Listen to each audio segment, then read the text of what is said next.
Bonjour, aujourd'hui je voudrais vous partager l'objet de notre méditation à mon époux et moi-même de ce jour.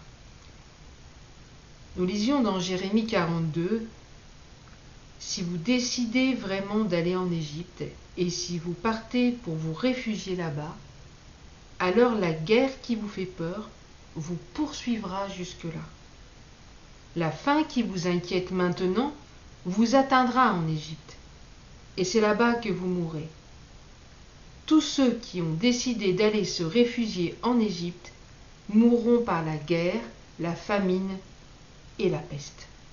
En fait, Dieu avertissait par son prophète Jérémie le peuple de Dieu que s'ils partaient en Égypte, tout ce qu'ils craignaient allait les retrouver en Égypte.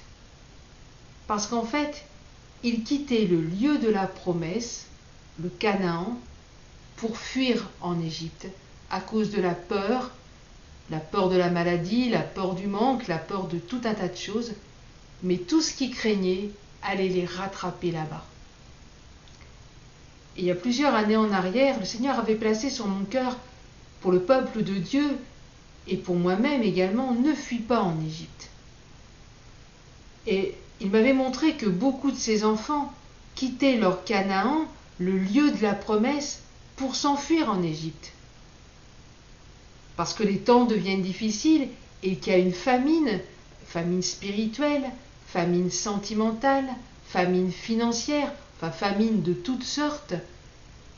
Ceux-ci quittent l'autel, le lieu du pardon, du passage dans une nouvelle vie, le lieu de la consécration et le lieu de l'adoration, pour se laisser inspirer par l'esprit du monde. Rappelons-nous qu'Abraham a quitté Canaan pour l'Égypte, parce qu'il y avait la famine, et ça vous pouvez le lire dans Genèse 12:10. C'est dans ces circonstances qu'il a menti, que Sarai, sa femme, a été enlevée par Pharaon, qu'il l'a prise pour épouse. C'est là aussi probablement qu'Agar lui a été offerte en cadeau, et nous savons les conséquences dramatiques provoquées par l'union entre Abraham et elle. Quand je lisais ce texte ce matin, ça m'est revenu en plein cœur. Ne quittez pas votre Canaan, ne quittons pas notre Canaan pour l'Égypte. Les conséquences seront lourdes.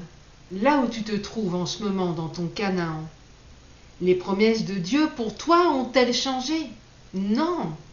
Ce que Dieu dit, il l'accomplit. Dieu t'a-t-il demandé clairement de quitter ton Canaan? Non. Comme Abraham, tu t'es laissé inspirer par cette famine apparente. Tu te laisses pousser par la peur. Tu as aussi laissé le doute s'installer en toi. Pourtant, tu sais où est l'endroit de la promesse. L'Égypte, c'est la pensée du monde et tous ses attraits. C'est le lieu où il nous semblera enfin pouvoir vivre, enfin être à l'abri, protégé. Et même si nous pouvons n'y séjourner que quelque temps, cela pourrait avoir de graves conséquences. N'oublions pas qu'un peu de levain fait lever toute la pâte. C'est un lieu, l'Égypte, de compromis, de mensonges. C'est un lieu où les seuls autels qui sont bâtis sont ceux à de dieux étrangers. C'est un lieu où nous oublierons de consulter Dieu, où nous ne l'adorerons plus.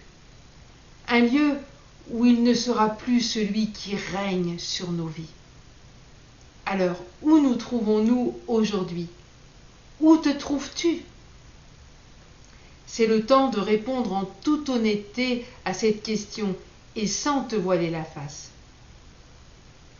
Es-tu dans ce lieu de famine difficile, dans ce lieu dans lequel tu crains, mais dans lequel Dieu est à l'œuvre, même si tu ne le vois pas encore? Ou es-tu dans ce lieu où le lait et le miel semblent couler? Rappelle-toi que c'est dans ton Canaan que coulera le lait et le miel, et non ailleurs. Reste dans ton Canaan et repasse les promesses de Dieu dans ton cœur, car ce qu'il dit, il l'accomplit en son temps. Et si aujourd'hui tu es parti séjourner en Égypte, eh bien Dieu t'invite à revenir dans ton Canaan, le pays de sa promesse pour toi. Reviens à l'autel, lieu de pardon, de réconciliation, d'adoration et de sa présence. C'est là que tu entendras à nouveau sa voix. C'est là qu'est ta destinée en lui. Alors reviens dans ton Canaan. N'attends pas, c'est là que Dieu t'attend. Que Dieu te bénisse.